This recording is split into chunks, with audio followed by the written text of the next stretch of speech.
Hello everybody, welcome to another episode of It's Bandit O'Clock Series 2.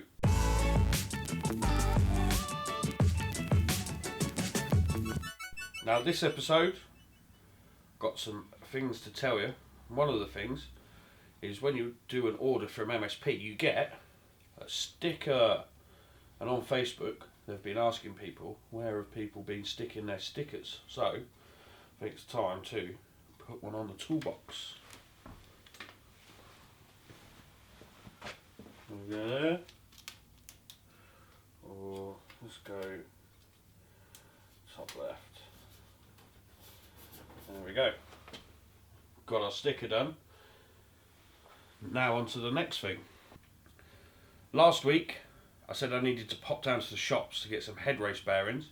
I did go towards the shop, but I got a little bit sidetracked and I got something else for the Bandit. So let's have a look, shall we? So here we have a nice upside down front end. I had actually got a front end, but the upside down GSX-R forks at the early models have two different lengths, and the set I got were actually the short ones. But luckily I managed to find a set of the longer forks. These are only 5mm shorter than the Bandit ones, and I was going to put the forks through the yokes 10mm anyway, so perfect. So I won't be doing these this week because they take a little bit of modification to get them into a Bandit, but I can't wait to get them on the bike, and it will certainly make it look different, hopefully handle a bit better. So yeah, really excited about those.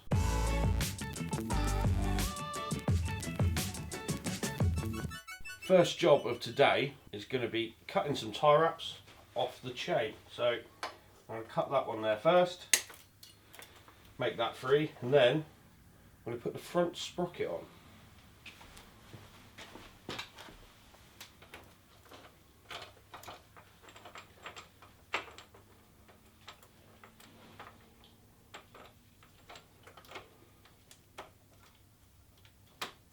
So now that's on, I can put the back wheel in.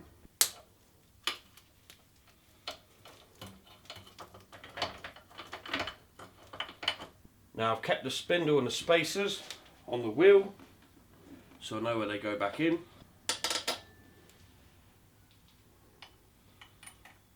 Now all I need to do is try and lift it up and put it in without dropping all the spacers like I just did. Okay, so we'll try again without losing the spacers this time.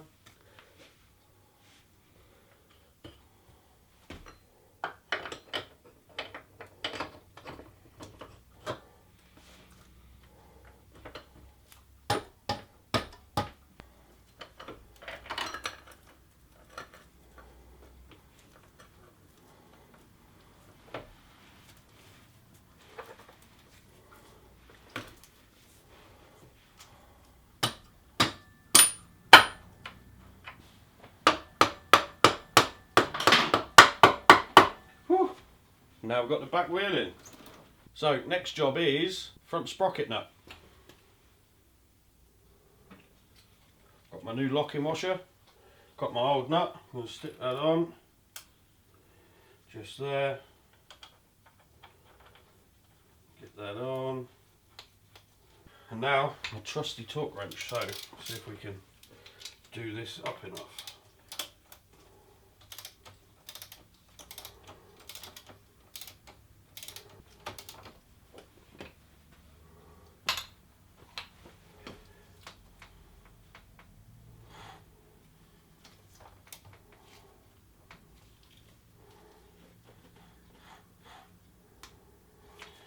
No, back wheel is turning.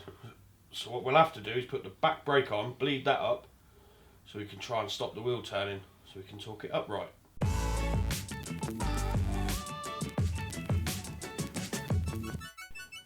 Now I'm going to put the rear caliper on. I purposely haven't done the back wheel up, so we can move the caliper hanger for when we put the torque arm and the caliper on, and we can actually adjust it. Because if I'd done it up tight and it was there, it would have never have joined up. So time to get the caliper on.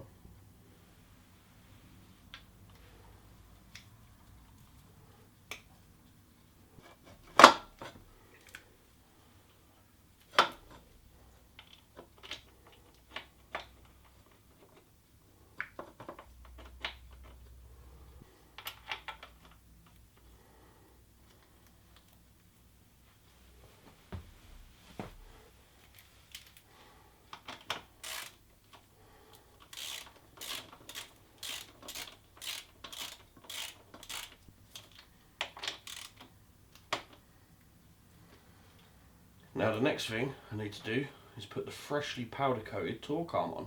It's torque arm time. So I've got this all sorted, ready to go on. Just gonna put that up the top there. Try and get it to go through. There we go. I'm just gonna put the nut on loosely for now, because I think I might replace that before I put the bike on the road. It's looking a bit minging and a bit dirty and horrible, so I've got a feeling I'm going to be ordering some more genuine parts really soon. So let's get this one up. Try and get the caliper lined up. There we go, I think I got it. Again, this bolt's pretty minging as well, so I'm gonna replace it, but just for now, just so we can get the front sprocket done up.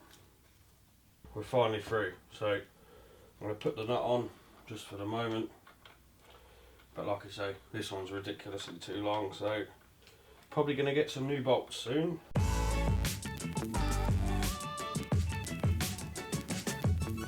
Now I have missed a little bit out. I've actually put the rear set on, the caliper on, and it's all bolted up. I had to take the pot off to get the pipe under to get it through, because the under tray was already bolted in and I didn't fancy unbolting it. I unbolted the master cylinder from the rear set, so you can get the bottom bolt in that's normally hidden by the brake lever. So that's all done. So now all I need to do, as everything's been done up tight, is bleed the system. Now I have covered this in other videos in different series, but I thought I'd show everyone again because everyone loves how to bleed brakes. So I'm going to use a back bleeding method. I've got this bottle here and I've got a little pipe. It was actually a remote control fuel bottle. I'm going to pop this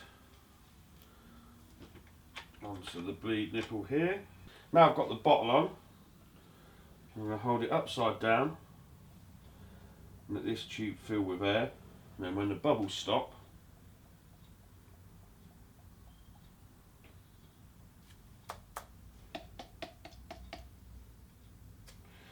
now the bubbles have stopped, we're going to crack open the bleed nipple, he says. There we go. Now what I'm going to do is push on this here, and then eventually the reservoir pot should start filling up with fluid and air bubbles come out. So let's give it a go, shall we?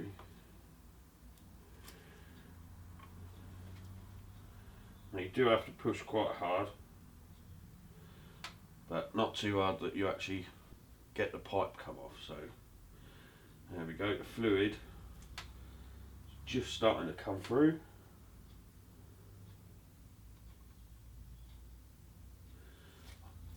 I know it might be hard for you to hear, but I can actually hear the air bubbles coming through. Yeah, you can almost feel the air bubbles coming out of it. It's quite a good way to do it, really.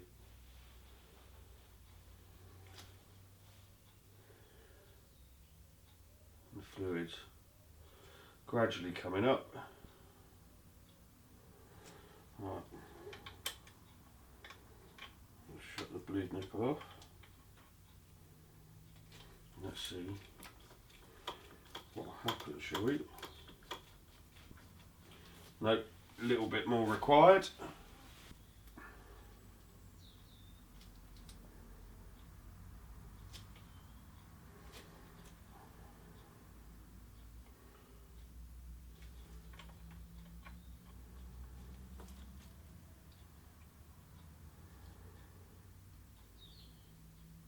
So there we have it.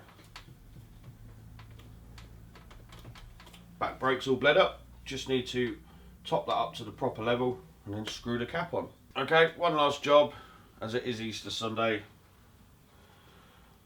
I'm going to put this footrest hanger on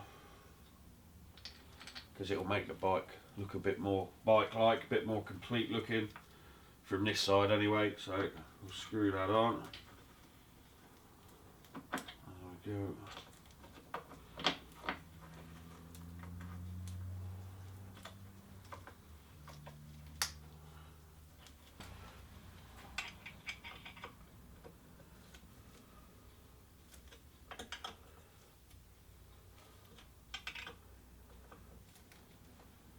all done.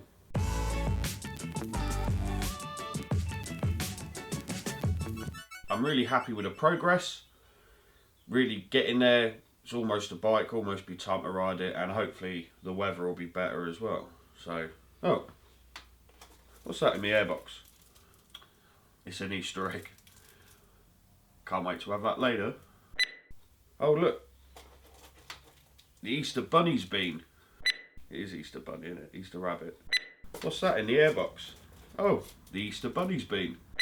Now I'm really excited about my new upside down forks. It's going to take a little bit of work. It's probably going to be a whole episode just dedicated to the stuff I've got to do with the forks to make them right and make them work and make it so I'm happy with them. Hopefully you guys will be looking forward to that. I know I am. So thanks again for watching. We've been loving your comments. We really do. Thanks to everyone for answering last week's question about what I should do next. If you want to let me know what I think I should do next again, feel free to comment. Give us a subscribe and a like and all that stuff. So yeah, thank you very much guys. And until next week, we'll see you later.